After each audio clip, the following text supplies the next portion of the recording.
pero el vivir un entorno que es por equipos y que tiene que haber un comité, pues así creces, ¿no? Entonces te forza a trabajar en equipo, porque desde chiquito así lo aprendiste. Entonces creo que esa parte es vital, y aparte nadie puede ser experto en todo, ¿no? Pero sí, ¿cómo es la relación médico-paciente, sobre todo considerando, por ejemplo, que tú estás muy joven, también la doctora Mayer es muy joven, en general la mayoría de los neurólogos que he conocido, digo, a raíz de mi enfermedad, pues son todos muy jóvenes, han estudiado mucho y cómo se hace esa relación médico-paciente, porque siempre piensa uno en el médico como el viejito que tiene toda la experiencia y todo eso, pero yo veo que ustedes también tienen mucha experiencia, muchos estudios, pero a lo mejor mucha gente, ¿cómo los veo, cómo los tomo, cómo es esa relación? No sé si nos puedes platicar un poco. Gracias por lo de joven. No, pues yo tengo 48, si tú con 44 no eres joven, imagínate. Te echan un balazo en el pie, ¿no?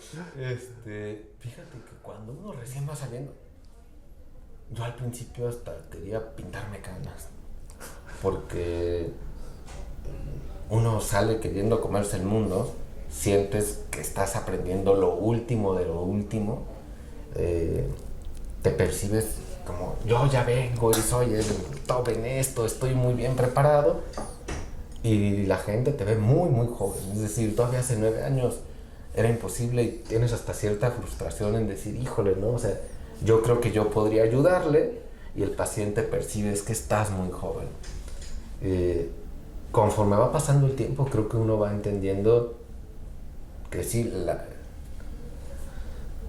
la experiencia y la experticidad no son la misma cosa. O sea, alguien puede hacer, creo que Michael Jordan decía, ¿no? Que tú puedes todo el tiempo aventar 1000 veces la pelota, ¿no? Tienes experiencia y puedes hacerlo siempre mal. Tú tienes mucha experiencia. No significa que lo hagas bien o que tengas buenos resultados. Puede haber alguien que lo hace 100 veces bien y es experto, y puede haber alguien que lo hace 1000 veces mal y tiene mucha experiencia. Por otro lado también está el ego. Entonces creo que al principio uno quiere lograr los mejores resultados, a veces a costa de que pueda haber riesgos, ¿no? Y que los riesgos se compartan con el paciente. Entonces, sobre todo yo lo que más me dedico es neurooncología, o sea, tumores cerebrales, y es gente que uno dice, no, es que a lo mejor si hago una resección más amplia, ¿no? Después se rehabilita, o después puede haber un déficit, pero es chiquito el riesgo. La comunicación con los pacientes es muy importante, ¿no?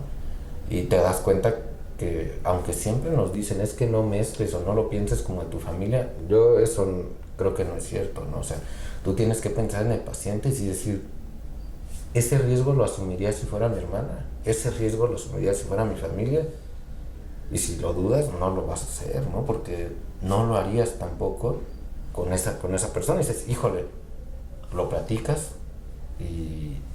y se hace una relación que en nuestros países yo creo que a veces se está perdiendo, en que dices, hijo, oye, esto es lo que podemos hacer, ¿no? Claro, el experto soy yo y el equipo, pero la vida es tuya. Y si yo te digo, hay un 5% de riesgo, pues al final tú lo estás corriendo y yo lo corro junto contigo, pero es tu cuerpo. Entonces sí tiene que haber mucha empatía con el paciente, porque son riesgos que uno corre, como cuando se sube en avión y a lo mejor tú eres el piloto, ¿no? Pero si se cae el avión, pues nos caemos juntos, ¿no? El paciente tiene que darse cuenta de eso, sobre todo en neurooncología, ¿no? En cirugía de epilepsia, que al final, a veces hasta en el quirófano, te das cuenta de que puede haber una decisión y el paciente tiene que tener la confianza en decir, oye, decidimos suspender la cirugía y no fue resección, fue biopsia porque tenemos dudas de que es el tumor, ¿no? Está bien, o sea, lo que tú opines, ¿no?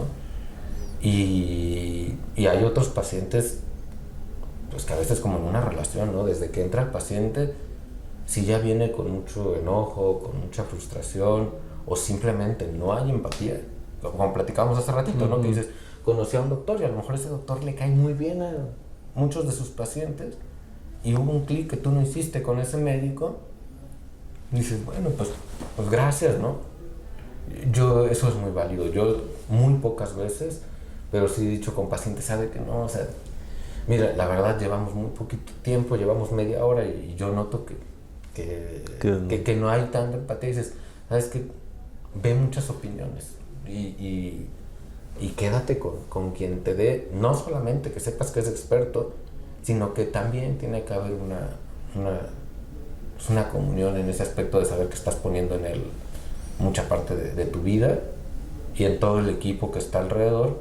Y aún así hay veces que los resultados pueden no ser los mejores, porque puede ser un tumor que es muy malo, ¿no? Muy agresivo, o puede ser que el paciente percibió que aunque tú hiciste todo el esfuerzo, todo el equipo, de pronto dice, no, me atendieron muy mal en el hospital.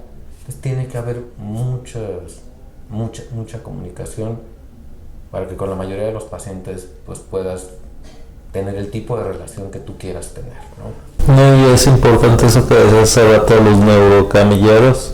O sea, por ejemplo, primero me operaron el terreno aquí en Guadalajara y no quedé bien, entonces ya me operaron el ABC de Santa Fe, pero él notaba la diferencia en trato, o sea, como dices ahí, ya estaban hasta los camilleros y todos habituados a tratar pacientes con enfermedades neurológicas, incluso no podía yo parar al baño, ni mi papá ni mi esposa me podían llevar, tenemos que ver a la enfermera para que ella me llevara al baño, para que ellos me bañaran, porque si me caía pues era su responsabilidad de ellos.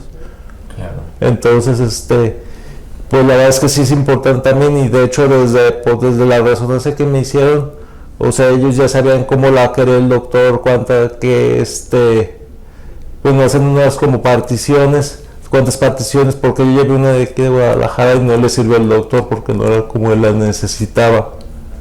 Entonces, pues es importante también que el hospital esté en el mismo canal. También ahorita que mencionabas de los estudios en el extranjero, ¿cómo percibes tú que está México respecto a otros países igual? Decías a lo mejor de Latinoamérica, pues es top 3, pero contra Estados Unidos, Canadá y Europa.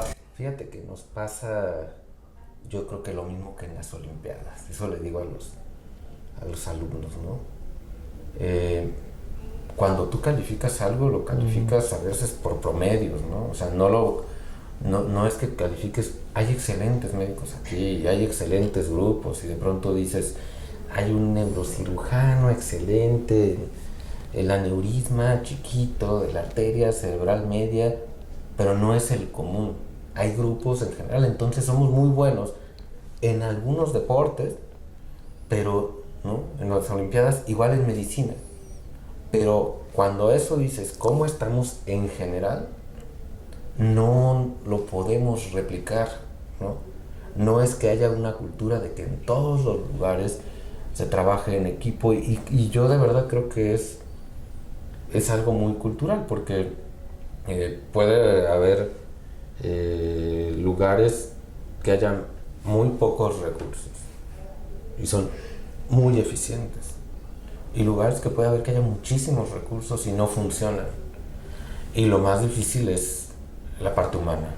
O sea, contrario a lo que uno pensaría, lo más difícil es poder hacer eficiente la parte humana. Hablando de Parkinson, hay centros públicos que de pronto dices, oye, se quedaron electrodos, ¿no? Que este año había presupuesto para más electrodos y no se logró operar a esos pacientes. Y hospitales también públicos o privados que con muy poquito recursos hacen mucho, ¿no? Entonces creo que en general, pues en el medallero no estamos hasta arriba. Tenemos gente impresionante, alumnos buenísimos, ¿no? Que el reto es poder llevarlos a, yo siempre les digo, pues si se van a otro lugar y se quedan allá, pues que reciban más gente de nosotros para que venga y traiga cosas. Y si se regresan, pues que se regresen y que tengan un poquito de, llamamos nosotros, de hipoteca social o de compromiso social, en que una parte la regresas o en educación o en investigación aplicada o en pacientes que puedan ser también paciente vulnerable, ¿no? En poder hacerlo, pero es un viaje en el tiempo. Yo creo que comparado con centros top de otros, hablando de países desarrollados, no todo Estados Unidos es que tenga toda la atención, ni todo Francia, pero hablando de centros grandes, yo creo que nos llevan 12, 14 años de ventaja, ¿no? Después de eso, en los institutos nacionales, imagínate el proceso, ¿no? Alguien acaba aquí su especialidad, entonces va allá a aprender algo, ponle que se aviente otros 4 años, ¿no? Regresa, pasaron 4 años que se fue y regresó, forma a alguien aquí, entonces pasan 4 años más, ya son 8, ese regresa a provincia y forma a una persona, tienes 12 años de retraso para compartir el conocimiento. Entonces necesitamos hacer mucho más rápido, ¿no? Ese aprendizaje, ¿no? Para hacer que el gap sea más chiquito y acelerar ese viaje en el tiempo.